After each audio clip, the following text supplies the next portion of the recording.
Amém? Abra sua Bíblia aí, por gentileza, na primeira carta, segundo São João, primeira das epístolas, de João, para que nós possamos dar continuidade ao nosso estudo expositivo. Vamos ler então o que a Bíblia nos diz aqui. Vamos fazer a leitura dos versos, a partir dos versos do versículo 28 do capítulo 2, e aí nós vamos adentrar ao capítulo 3 e vamos até o versículo 6. Eu meio que expliquei o porquê disso semana passada, eu vou reforçar hoje. Então, 1 João capítulo 2, versículo 28, diz assim: Filhinhos, agora permaneçam nele, para que quando se manifestar, tenhamos confiança e não sejamos envergonhados diante dele na sua vinda. Se vocês sabem que ele é justo, saibam também que todo aquele que pratica a justiça é nascido dele. Capítulo 3, verso 1. Vejam como é grande o amor que o Pai nos concedeu, a ponto de sermos chamados filhos de Deus, o que de fato somos. Por isso, o mundo não nos conhece, porque não o conheceu. Amados, agora somos filhos de Deus, e ainda não se manifestou o que havemos de ser, mas sabemos que quando ele se manifestar, seremos semelhantes a ele, pois o veremos como ele é. Todo aquele que nele tem essa esperança, purifica-se a si mesmo, assim como ele é puro. Verso 4. Todo aquele que pratica o pecado transgride a lei. De fato, o pecado é a transgressão da lei. Vocês sabem que ele se manifestou para tirar os nossos pecados, e nele não há pecado. Todo aquele que nele permanece não está no pecado. Todo aquele que está no pecado não o viu e nem o conheceu. Nós encerramos o capítulo 2 na semana passada e hoje estamos dando início ao capítulo de número 3. Como nós bem sabemos, a Bíblia ela não foi escrita em divisões por capítulos, A divisão ali veio depois da Septuaginta, com os capítulos e versículos para uma melhor compreensão nossa. Então, principalmente considerando-se uma carta, João escreveu um texto corrido, redigiu um texto corrido. E os versos que nós lemos aqui do capítulo 2, eles nos dão um parâmetro. Qual parâmetro? O verso 28, ele é uma espécie de sumário ou resumo daquilo que foi abordado no capítulo anterior, que é o capítulo 2, e o verso 29 ele vai fazer uma ponte, ele vai abrir a porta para a explanação daquilo que viria a ser tratado no capítulo de número 3. Então nós temos basicamente uma palavra-chave no versículo 28 e outra palavra-chave no versículo 29. No versículo 28 a palavra-chave é permanecer. O apóstolo diz assim: filhinhos, agora permaneçam nele. Quando João ensina esse ato, esse propósito de permanecer nele, o que ele está trazendo na nossa memória? O ato de permanecer nele e naquilo que foi ensinado por ele, Porque ele se foi, ele ressuscitou e subiu aos céus. Como que nós permanecemos agora nele? Se nós exercermos aquilo que ele nos ensinou.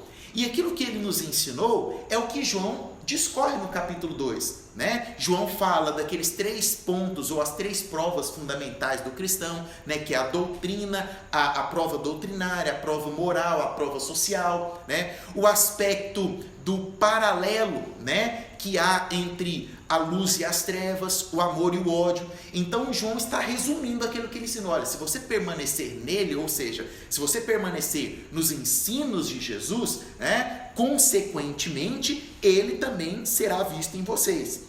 E o versículo 29? No versículo 29, então, ele abre agora um novo leque para aquilo que começará a ser abordado no capítulo de número 3.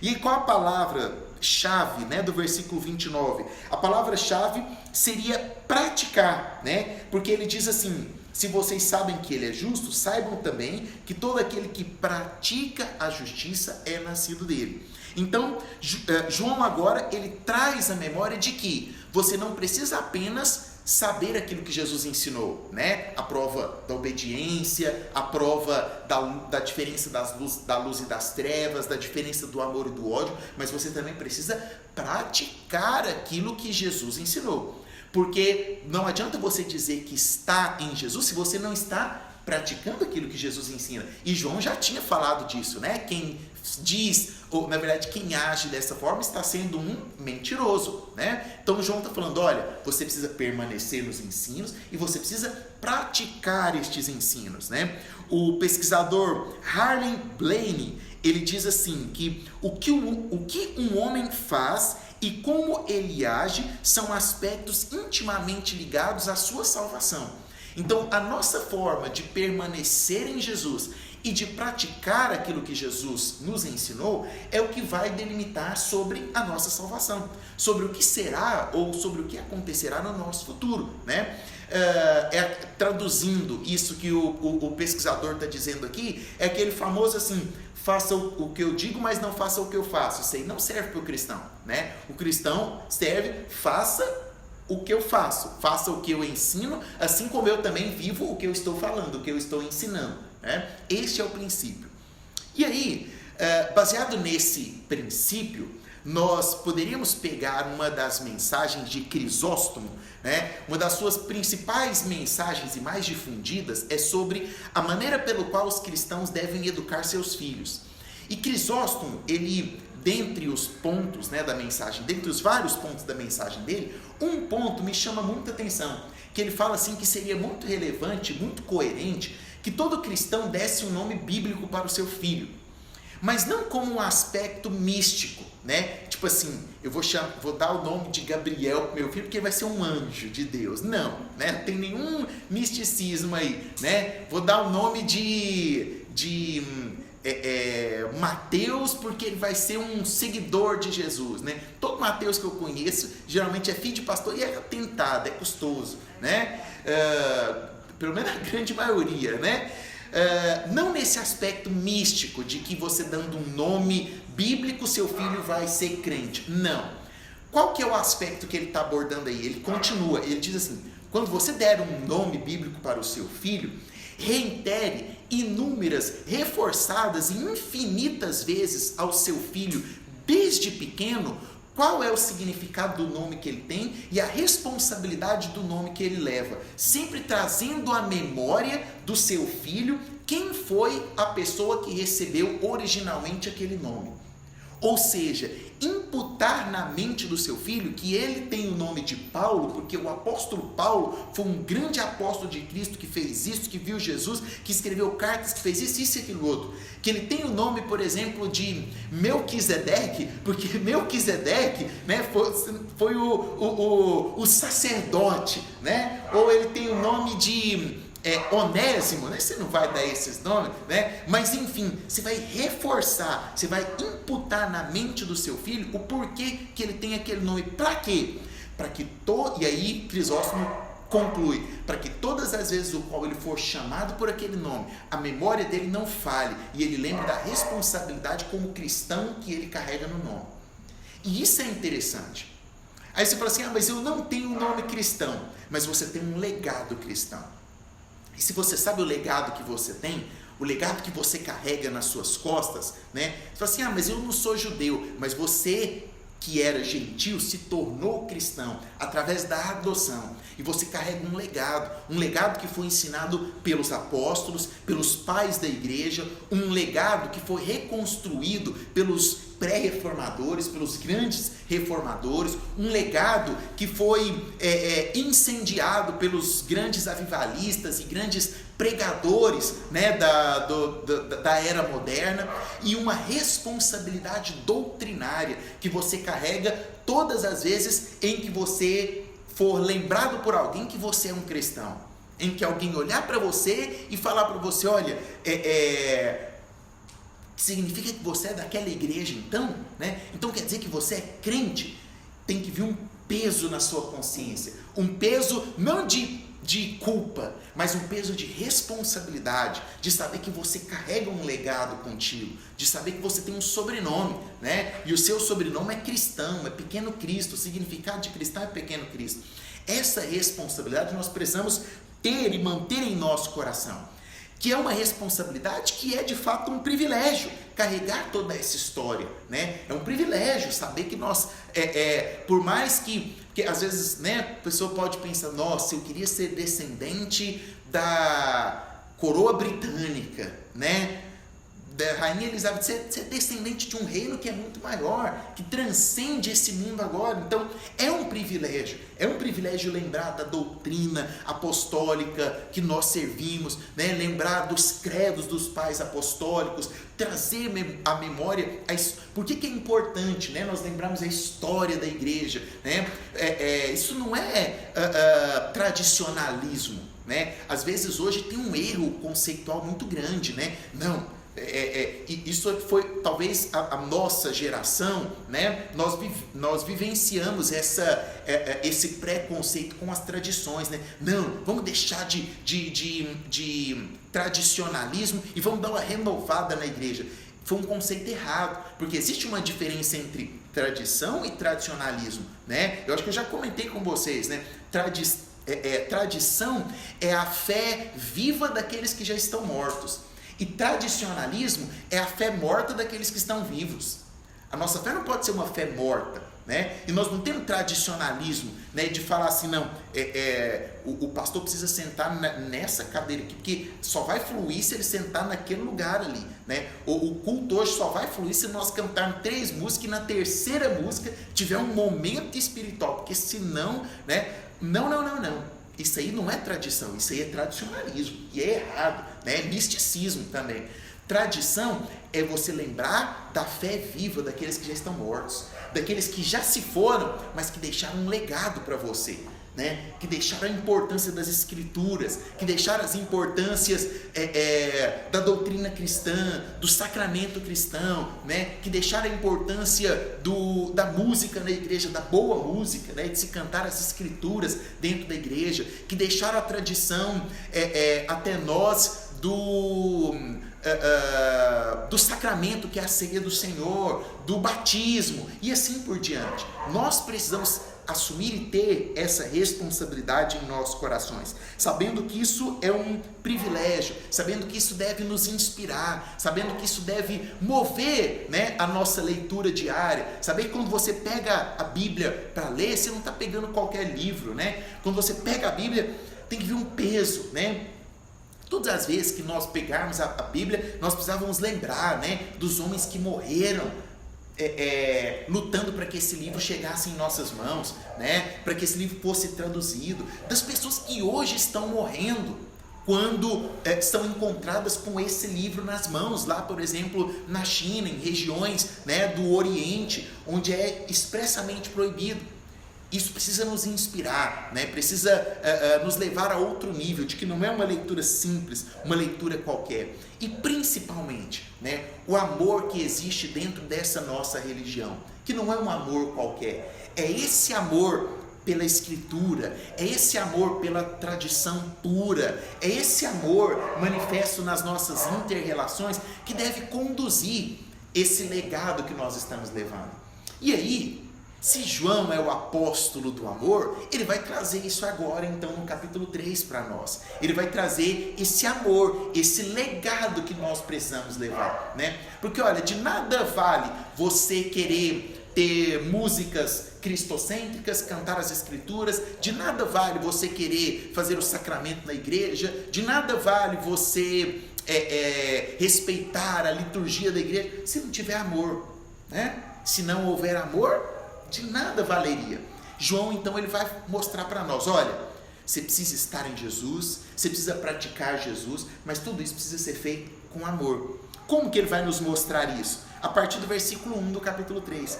Ele diz assim, vejam, a palavra que ele usa aqui no original é como se fosse uma exclamação diante de uma perplexidade. Sábado passado eu preguei sobre o mistério, né? Aquilo que nos encanta, aquilo que ao mesmo tempo te deixa assustado, mas interessado, apaixonado. João, ele está usando mais ou menos esse contexto aqui, ele está dizendo assim, ó, é como se, por exemplo, quando você, algo que te encanta, que Quando você vê, por exemplo, um arco-íris, né? O arco-íris ele não sai todo dia, né? Então, de repente, o arco-íris apareceu e aí você olha, né? E fala para outra pessoa, veja o arco-íris, né? Veja a beleza, né? E o mistério do arco-íris, né? De fazer coincidir todos os fótons no prisma da luz, da luz branca e fazer com que o nosso globo ocular possa entender esses fótons que são entendidos pela retina, né, como algo que é misterioso e que ao mesmo tempo é maravilhoso e que te atrai para olhar e que você vai olhar e vai falar assim, olha aquilo, que coisa maravilhosa, né? E tantas outras coisas que nos impressionam, né? João está usando exatamente esse sentido, exatamente esse conceito. Ele está falando assim, ó, vejam, o amor de Deus, ele precisa ser percebido, ele precisa ser mostrado, ele precisa ser induzido. João está falando assim, ó, veja, olhe que impressionante, né? Olhe que coisa mais maravilhosa é essa. O amor de Deus, ele não pode passar em branco, ele precisa ser visto, ele precisa ser indicado, direcionado, ele precisa ser sinalizado, porque é algo que ultrapassa o nosso entendimento, né? É algo que você consegue explicar o amor de Deus para alguém? Se virassem para você e falassem assim, explique o amor de Deus,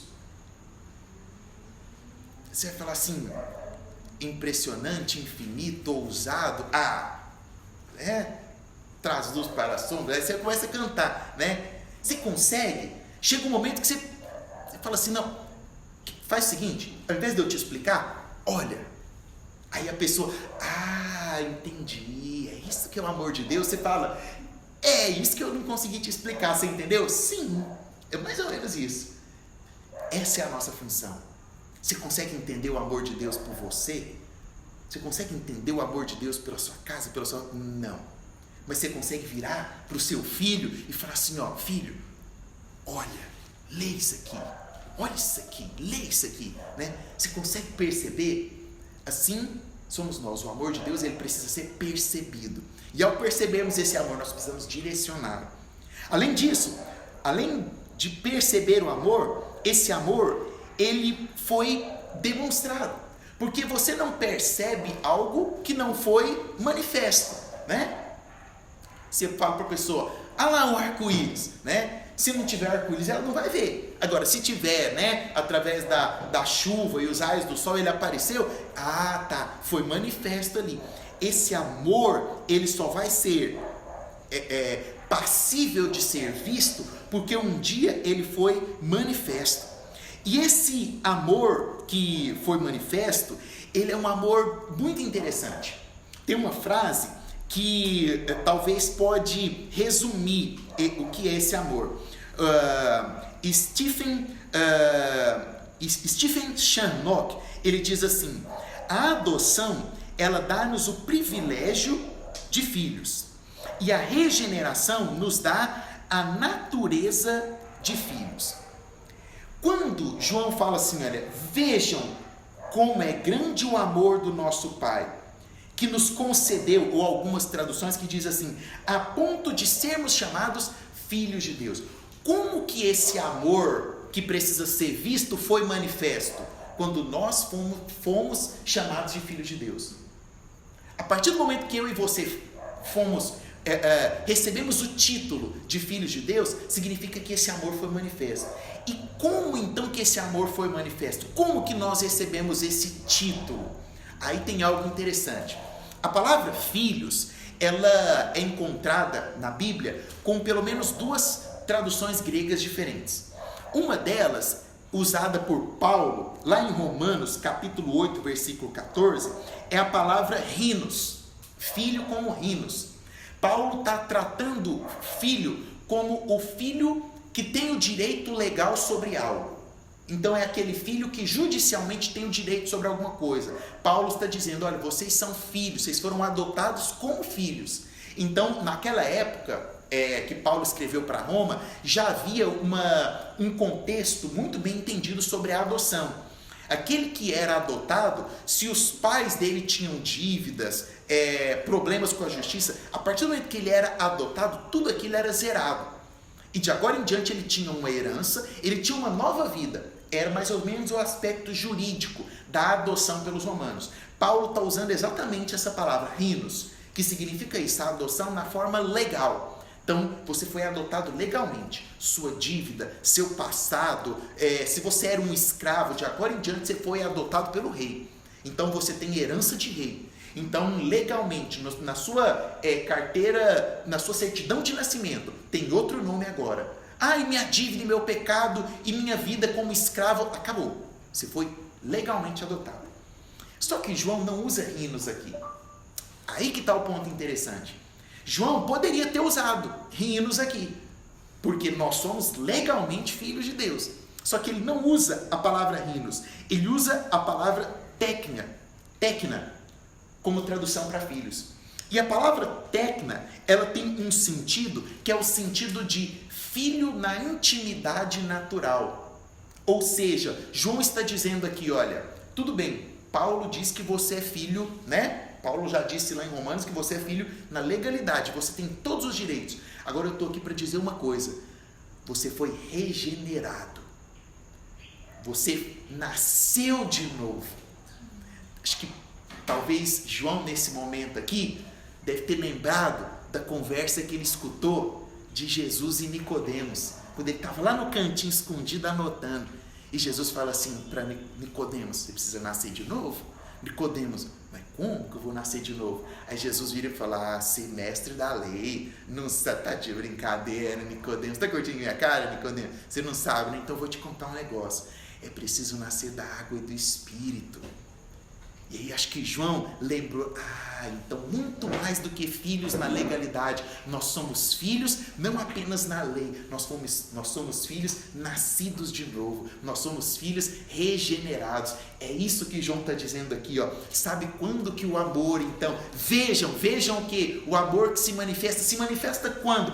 Quando você é chamado filho de Deus, não só no papel, mas regenerado, nascido dele. Olha que coisa maravilhosa. Olha que coisa, olha se não é impressionante isso. Nós precisamos viver esse amor que foi demonstrado, principalmente na cruz do Calvário. E esse amor que foi demonstrado na cruz do Calvário é o amor de um pai, é o amor de Deus por nós. Porque a prova mais cabal de que Deus não apenas era um pai que nos criou, não era apenas um pai que nos adotou, mas era um pai, ou é um pai que nos regenerou, que nos fez nascer de novo. E para isso, para que nós pudéssemos nascer de novo, ele entregou aquele que era o seu único e perfeito filho. Não existe maior prova de amor do que a cruz do Calvário. Talvez se um dia você tiver que explica para alguém em poucas palavras o amor de Jesus, você fala assim, cruz, pensa na cruz, porque a cruz ela é inexplicável, não tem explicação. Uma coisa é você pegar alguém e sacrificar esse alguém por alguém que merece algo, né? Por alguém que tem algum merecimento. E aí está a prova de que nós não temos merecimento algum, de que nós somos corrompidos e de que a única e exclusiva forma de irmos ou de sermos salvos é através da maravilhosa graça de Deus. Por quê? Porque ele pega alguém que era puro, ileso, sem nenhum pecado e sacrifica por quem não merece, por pecadores. Dá para entender? Não dá para entender. É um dos mistérios da Bíblia. É inexplicável entender como que alguém que é santo, puro, morre por alguém que não merece. A nossa justiça intrínseca é a justiça do merecimento. É por isso que erroneamente existe a teologia do merecimento, de que nós podemos fazer por merecer para ir para o céu. Isso é o que está intrínseco na nossa humanidade, mas que precisa ser desmistificado. Não tem como você merecer a salvação. Não tem como você merecer o reino. Até porque, se você merece, de que valeu o sacrifício? Se você merece, o sacrifício ele perde o contexto e perde a grandiosidade. Por quê? Se sacrificar por alguém que merece, quer ver um detalhe? O Júnior citou muito bem o exemplo de pais e filhos, né? Você tem um filho que é educado, que é estudioso, que é competente, e às vezes você não tem ali a condição de pagar a escola para ele, né? A melhor escola para que ele possa ter um futuro digno, mas você vai se sacrificar, porque você sabe que ele merece, porque ele é estudioso, porque ele é obediente. Você vai se sacrificar, vai trabalhar mais e tirar dinheiro para dar aquela boa educação para ele, porque ele é merecedor daquilo. Perfeito. Agora, e quando o filho não merece? E quando o filho xinga o pai? E quando o filho deturpa as coisas do pai? E quando o filho pega as coisas do pai e acaba com as coisas do pai? E quando o filho se rebela contra o pai? E quando o filho... vamos pensar em coisas, estou querendo pensar em coisas assim. E quando o filho maltrata o pai? E quando o filho agride o pai? Aí somos nós. Esse sou eu. Aquele que agrediu o pai. Aquele que xingou o pai. Aquele que respondeu o pai. Estou dizendo a nível de pai espiritual, né? Porque o meu pecado é exatamente isso para com o meu pai. O meu pecado me torna diante de Deus totalmente merecedor. O meu pecado é como se fosse um palavrão para com Deus, é como se fosse virar as costas para Deus, é como se fosse uma tamanha desobediência. Mas isso não foi limitante para que ele pensasse duas vezes. Muito pelo contrário. Mesmo assim, ele entregou o seu filho. Esse é o amor de Deus por nós. É passível de entendimento? Não tem como. Não tem como. Você pode até achar que você entende, mas você não entende. Eu não entendo, nós não entendemos. É por isso que ele é impressionante. É por isso que é algo escandaloso que João está falando. Vejam, olha isso aqui, olha a cruz, você consegue entender? Não, exatamente isso. Esse é o amor de Deus. E aí, João parte para guisa de encerramento. Um outro tipo de amor que ele vai destacar a partir da parte B, né, do versículo 2, ele diz assim: amados, agora somos filhos de Deus, e ainda não se manifestou o que havemos de ser, mas sabemos que quando ele se manifestar, seremos semelhante a ele, pois o veremos como ele é. Esse amor, ele é tão impressionante que ele não tem simplesmente a condição de nos salvar, mas é um amor que vem para nos moldar e nos tornar parecidos com ele. Você já viu aquele filho que é adotado, né? Que ele vive tanto com os pais adotivos, tanto que você olha e fala assim: ah, não é, se parecem, né? Do jeito de falar, o jeito de ser, começa a aparecer até a fisionomia, né? É essa a nossa adoção. O amor de Deus, ele vai nos envolvendo de tal forma, porque esse é o princípio, é isso que ele deseja, nos tornar semelhantes a ele. E nós precisamos absorver esse amor viver esse amor da forma mais humilde possível. Como? Permanecendo, praticando, sabendo que nós não merecemos, mas sendo gratos por esse amor, sendo gratos por essa manifestação poderosa, maravilhosa de Deus em nossas vidas, que vai nos moldando, que vai nos transformando. E esse amor, ele, para que nós possamos nos tornar semelhantes a ele, ele precisa ser um amor que, de certa forma, tem que ser correspondido, né?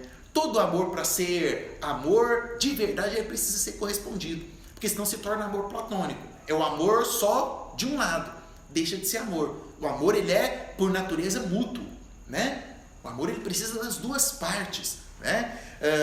Quando uma parte só, né, ama, é legal, é bom, né? Mas não é o amor na sua essência. O amor, ele é colaborativo, ele é das duas partes, né? Ele precisa tanto de A quanto de B. E quando nós nos tornamos semelhantes, quando nós deixamos, nos permitimos sermos moldados por esse amor, nós vamos nos tornando semelhantes a esse Deus. Nós vamos correspondendo a esse Deus. Olha o que diz o versículo de número 3. Diz assim: todo aquele que nele tem essa esperança, purifica-se a si mesmo como ele é puro. Isso é um fato. Todo aquele que espera a obra do Senhor vive a sua moralidade, vive a sua pureza. Quando nós aceitamos esse amor, nós buscamos viver intensamente na pureza, nos princípios fundamentais, o que é o amor de Deus. E aí, você para e pensa assim, nossa, eu nem sei mais o que é o ódio, que foi aquilo que João falou lá atrás, né? O ódio já nem faz mais parte do meu contexto, porque eu tenho aprendido o quê? A amar. Eu tenho aprendido a olhar para as pessoas e aceitá-las como elas são. E assim nós nos tornamos cada vez mais parecidos com Deus. E essa nossa pureza, ela é fundamental. A pureza, ela é fundamental para o cristão. A pureza na nossa forma de olhar para a situação, a pureza na nossa forma de raciocinar a situação, a pureza na nossa forma de tomar uma decisão. E se tem amor em nós, consequentemente tem pureza nos nossos atos, tem pureza na nossa forma de agir, na nossa forma de falar. E nós precisamos cada vez mais nos tornar puros nesse sentido. É a pureza em nós que começa a exalar esse amor de Deus que está intrínseco. E é muito interessante, porque quanto menos puro nós somos, menos nós amamos. Ou seja, quanto mais nós estamos sujos pelo pecado, mais nós nos distanciamos do amor verdadeiro. É muito interessante isso. Hoje, o contexto totalmente errôneo que é pregado, né, do amor, amar a todos, do jeito que todos são, isso não é amor, né? Eu já preguei sobre isso, já falei sobre isso aqui com vocês, né? É um amor falso, é um amor alegórico, é um amor politizado, né? É um amor fingido. Você não está amando aquela pessoa, né? Você está aceitando ela num contexto e está deixando ela morrer naquela posição homossexual dela, está deixando ela morrer naquela posição libidinosa dela, porque ela está pecando. Ah, mas a Bíblia nos ensina a amar todos como são. A Bíblia me ensina a refutar o pecado, a mostrar e apontar o erro e falar assim, olha, você está disposto a corrigir isso aqui que está errado? Então eu vou te ajudar a corrigir. Isso é amor. Agora, você não consegue fazer isso se você não tiver pureza no coração. Sabe por quê? Porque a gente não consegue nem enxergar aquilo que está errado quando não há pureza, quando o pecado está sobre nós. E aí João encerra de uma forma reflexiva, porque do versículo 4 ao versículo 6, ele deixa de falar da pureza e do amor e vai falar do pecado. Ele diz assim, todo aquele que pratica o pecado transgride a lei. De fato, o pecado é a transgressão da lei. Vocês sabem que ele se manifestou para tirar os nossos pecados, e nele não há pecado. Todo aquele que nele permanece não está no pecado. Todo aquele que está no pecado não o viu, nem o conheceu. João está dando aqui uma espécie de catecismo, sabe? Ele está catequizando de fato o povo. O catecismo, ele foi muito importante na igreja, né? Na igreja histórica, porque é o ensinamento, né? Por que nós fazemos isso? Por que nós vamos à igreja? É uma coisa muito simples, né? Por que nós cultuamos? O que é o nosso culto? Questões sim. Tá aí, uma próxima série nossa. Questões simples. Questões simples que são complexas, né? Eu já vou começar nas férias a preparar a próxima, que são os reformadores, né? Não sei se vai chamar Não Largo o Martelo, ou, né? Mas eu já, assim que chegar o material, eu mostro para vocês. Aí a próxima, depois dessa, vai ser, como é que foi que eu falei? Questões simples. Questões simples. Existem questões que são simples, como o culto. O que é o culto? Aí você para e fala assim, o que é o culto, né? Você fala, vou pro culto. Vamos. Mas peraí, o que eu vou fazer lá no culto? Qual que é a resposta do que é o culto? O culto é para Deus, na pessoa de Jesus, por intermédio do Espírito Santo. Essa é a resposta. E para você saber isso, você precisa ser catequizado. Porque senão, você viaja e você não sabe responder. Qual o fim do homem? É uma pergunta simples. Mas que talvez você está pensando aí. Pergunta para mim não, pastor. Não olha para mim. Peraí. Qual é o fim do homem? A glória de Deus. Ativa o modo invisível. E professor é bom para achar quem nós é. Eu falava para minha turma que eu tinha o laser da dúvida, sabe o laser point, né? Quando dava essas horas assim que eu sabia que tinha gente que não sabia, eu ligava o laser, apontava na cabeça assim, é o laser da dúvida. Eu sei que tem dúvida aqui, ó, né? Eu não vou fazer o laser da dúvida aqui não. Qual o fim do homem? A glória de Deus. A pergunta simples com uma resposta complexa, mas simples também. Mas tá aí, vai ser a nossa próxima série. Depois dos reformadores, as questões simples. O que é o pecado? Uma questão simples. E aí João, ele faz através desses versículos aqui uma catequese. Ele responde pelo menos 3 perguntas. O que é o pecado? O que faz o pecado? Por que o pecado existe? De onde vem o pecado? Como vencer o pecado? Se nós pegarmos do versículo 4 ao versículo 6, João vai responder, ele está catequizando, ele está falando assim, olha, você precisa saber isso daqui. Quando alguém perguntar para você assim, o que é o pecado? Você vai falar, a transgressão da lei. Toda e qualquer lei que é transgredida é pecado. Ah, mas é uma lei dos homens ter a carteira de motorista, você está transgredindo? Então é pecado. O que é o pecado? Repete comigo. Transgressão da lei. Segunda, o que faz o pecado? Desfaz a obra de Cristo. Ele está falando aqui, Cristo construiu, mas quando nós pecamos, nós somos destituídos. Então, o que faz o pecado? Desfaz a obra de Cristo. Então vamos lá? Primeiro, o que é o pecado? A transgressão da lei. E o que faz o pecado? Desfaz a obra de Cristo. E a terceira pergunta que ele responde é, por que o pecado existe? E aí ele responde, lá no versículo 5, o pecado existe ou ele surge quando não permanecemos em Cristo. Então, quando que o pecado surge? Por que o pecado existe? O pecado existe quando nós não permanecemos em Cristo. Então, vamos lá? Primeiro, o que é o pecado? A transgressão da lei. O que o pecado faz? Desfaz a obra de Cristo. E por que o pecado existe? Ele existe, ou eles... Vou perguntar de novo. Por que o pecado surge? Ele surge quando não permanecemos em Cristo. E a quarta pergunta que João faz? Ele diz, de onde vem o pecado? E aí ele responde isso de forma categórica, né? A partir, e aí na semana que vem ele vai até pontuar isso, reforçar isso novamente. De onde o pecado vem? Do diabo. O diabo peca desde o princípio. Respondido. De onde o pecado vem? Do diabo. O diabo peca desde o princípio. Então vamos de novo? Na catequese nossa?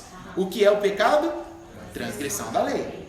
O que faz o pecado? Desfaz a obra de Cristo. De onde surge o pecado? Surge de não permanecermos em Cristo. E de onde ele vem? Do diabo. Porque o diabo peca desde o princípio. E por último, ele traz a quinta e última questão do nosso catecismo, né? O mini breve catecismo da célula, né? Como vencer o pecado? Como se vence o pecado? Exatamente, aprendeu, catequizado, né? Tá aí, vocês ouviram? Como vencer o pecado? Permanecendo em Cristo. Se eu permaneço em Cristo, eu venço o pecado. E aí, você fala assim, pastor, permanecer não é a primeira palavra que você citou lá no início? Sim, permanecer. E nós não falamos como é que nós permanecemos? Através do amor. Assim, João encerra e fecha o ciclo dele. Deus nos abençoe em nome de Jesus. Na carta, na primeira, na segunda, né? Na terceira. Exatamente.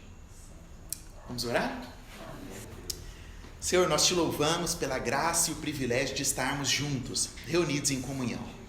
Obrigado, Deus, porque a tua palavra é luz para os nossos caminhos, é refrigério para a nossa alma. Deus, o Senhor tem falado conosco e o único desejo do nosso coração é que a palavra do Senhor não cesse. Que ao abrir os nossos olhos, ó Deus, diante da Sagrada Escritura, que nós possamos nos aprofundar nela cada dia mais e que essa chama, ó Deus, que acende o nosso coração nunca se apague. Nos ajude, ó Deus, a encontrar nas vírgulas da palavra do Senhor, nos ajude a encontrar no texto, no contexto, exatamente o princípio que foi soprado pelo Espírito Santo nos ouvidos e no coração de cada um dos homens santos que escreveram esse livro, Pai. Nós te louvamos por isso. Te louvamos também, ó Deus, porque o Senhor tem nos ajudado a permanecer na obra do Senhor. E ao permanecer, ó Deus, nós queremos praticar esta obra e exercê-la no amor manifesto na pessoa de Cristo Jesus. Ó Deus, ao permanecer em Cristo, nós vencemos o pecado, e esse é o nosso desejo, ó Deus, lutar contra a carne todos os dias, para sermos puros e com a pureza do nosso coração e da nossa alma, refletirmos, ó Deus, a graça, a glória e o amor do Senhor Jesus. Pai querido, fala aos nossos corações de forma majestosa a cada novo dia, ó Deus, que nós possamos compreender, ó Deus, não apenas baseado num intelecto e nem em um raciocínio mero expositivo, mas que nós possamos entender com o nosso coração, ó Deus, e vislumbrarmos esse mistério que é o amor do Senhor. Podemos ver, ó Deus, enxergar com o nosso coração esse amor que excede o entendimento, isto é, que está além daquilo que nós possamos entender, mas que nós podemos sentir todos os dias. Senhor, Tu és um Deus que conhece cada uma das nossas lutas. O Senhor é um Deus que conhece todas as lutas que nós travamos diariamente para vencer o pecado, ó Deus, e que ao vencermos cada uma, ao final de cada dia, ó Deus, nós possamos ser premiados, ó Deus, com a coroa da vida, que nós possamos, ó Deus, ser premiados com a coroa da esperança e da expectativa de que coisas boas estão por vir. Nós sabemos que o Senhor é o Deus que controla todas as coisas, e quando uma porta começa a se fechar, é sinal de que uma fresta está se abrindo numa nova porta lá na frente, e quem sabe essa nova porta não seja a porta que nós tanto esperamos, que ela se abra, ó Deus, ao final desse ano, trazendo luz sobre os nossos caminhos. Receba a nossa adoração em forma de devoção nessa noite. Assim oramos em nome de Cristo Jesus, o Nazareno. Amém, amém e amém. Deus te abençoe em nome de Jesus.